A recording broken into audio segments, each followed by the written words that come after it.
Well,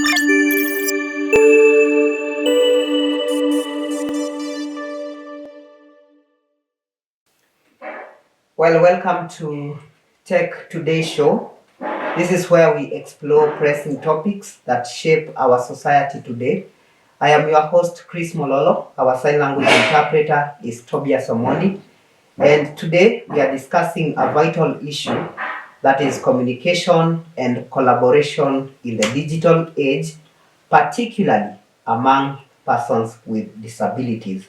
Remember, this show is courtesy of Kenya Society for the Blind. I was expecting to have a guest to help me with this conversation, but unfortunately, uh, she was not able to come. But we will do it as we learn together with you, my viewer. So be with me till the end of this conversation, and I hope you are going to learn one or two things that you didn't know about communication and collaboration, and it's all about digital literacy for persons with disabilities. So the today's show, I have divided it into 5 segments. The first segment is setting the context. Then the second segment is challenges in communication. Then segment 3, we'll be talking about strategies for inclusion. Segment 4, the role of technology. And then the last segment, we'll be talking about future of communication.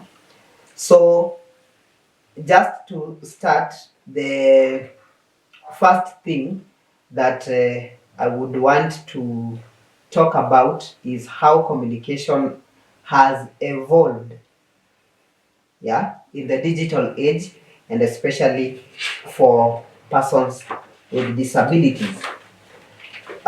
So the digital age has opened up new avenues of communications, making it easier for individuals with disabilities to connect.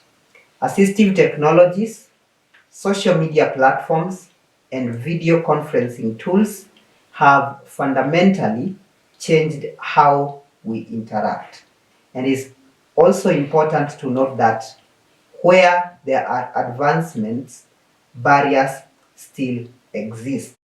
Not all technologies are accessible, and there is the significant digital divide that affects many people with disabilities. And of course, this is something that we'll be talking about barriers. But before that, as I said, the digital age has opened the new avenues of communication, which make it easier for us to connect. And I mentioned about assistive technologies. When we talk about assistive technologies, these are some products that assist people with disabilities maybe to communicate or to do their work. Remember in the last episode that I did, we talked about some things like softwares, accessibility features. We talked about screen readers. We talked about artificial intelligence products that you find that they help people with visual impairment to communicate. But in this show, we are talking about persons with disabilities generally. And when we talk about assistive technologies, we can mention something like our very own Assistol. Look at Assistol. It's an assistive technology that makes sure those with hearing impairment, or if you like, you can call them the deaf, get sign language interpretation services. Let's say they need to communicate. It makes sure that they get an available interpreter to help with those services, so that if this deaf person has gone somewhere and where he has gone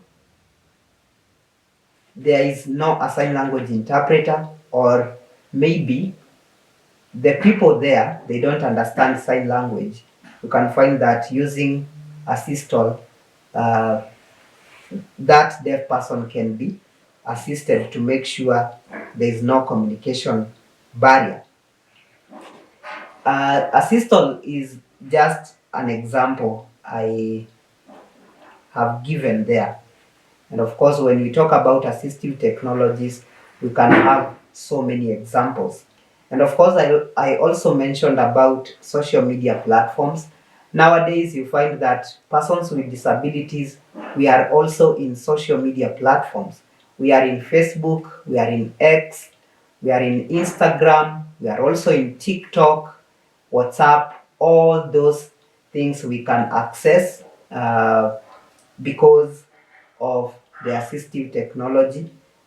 You find that, like for me or any other visually impaired person, you can access social media platform because maybe you have a smartphone. That smartphone has a screen reader feature that can help you navigate through those apps. Then we also have video conferencing tools. So these video conferencing tools, we can give an example of Zoom or maybe Google Meet. Let's say, for example, you are having an online meeting and there is a deaf person. Let's say it's an institution or maybe a workplace, and you have deaf people or maybe other other types of disabilities. You find that when you are holding those meetings, you find that also people with disabilities are able to access or are able to attend those meetings virtually using those video conferencing tools. So, in short, I can say that all these have changed how we interact.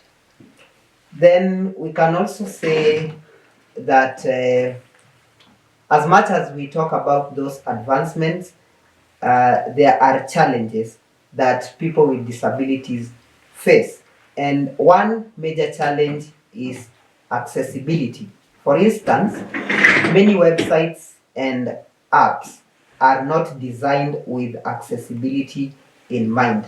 And this makes it difficult for individuals with visual impairment to navigate. And this is true because I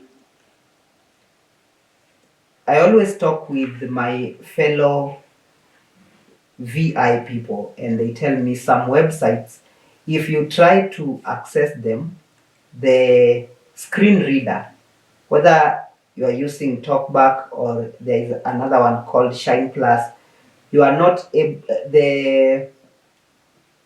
the accessibility is not able to read for you every detail in that website or every detail in that application.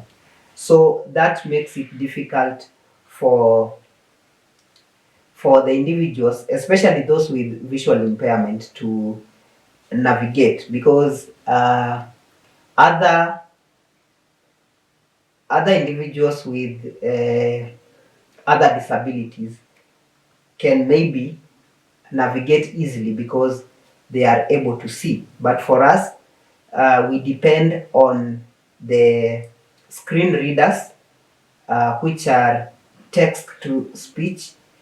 So they read for us whatever text is on that website, and if that website has not considered or has not been designed with accessibility in mind, then you find that it becomes difficult for us to navigate. And then we can also talk about communication tools like video conferencing can pose challenges for those with hearing impairment if captions or sign language interpretation are not available. So I had talked about excuse me. I talked about video conferencing tools. I gave examples of Zoom and Google Meet. So if at a workplace or an institution you happen to have an online meeting and there are people with hearing impairment there, if there are no captions or sign language interpretation, you'll find that the deaf will feel left out. And of course, that's a challenge that needs to be addressed. And of course, as we talk about it, we can say many companies or institutions that are inclusive have put this into consideration. Then we can also talk about what strategies for inclusion, because I had mentioned about some of the companies that are inclusive and institution. What are those strategies that organizations can use? So we can talk about let's say organizations should prioritize accessibility from the ground up. From the ground up means conducting accessibility audits involving users with disabilities in the design process and providing multiple ways to communicate. And they also need to train staff on disability awareness and inclusive practices, which is also essential because it fosters a culture of collaboration and understanding. That's a signal from my director that we need to take a break. But when we come back, we'll talk about these inclusion strategies in details, and then we proceed with the remaining segments. Stay with us. You're watching Tech Today on Science TV.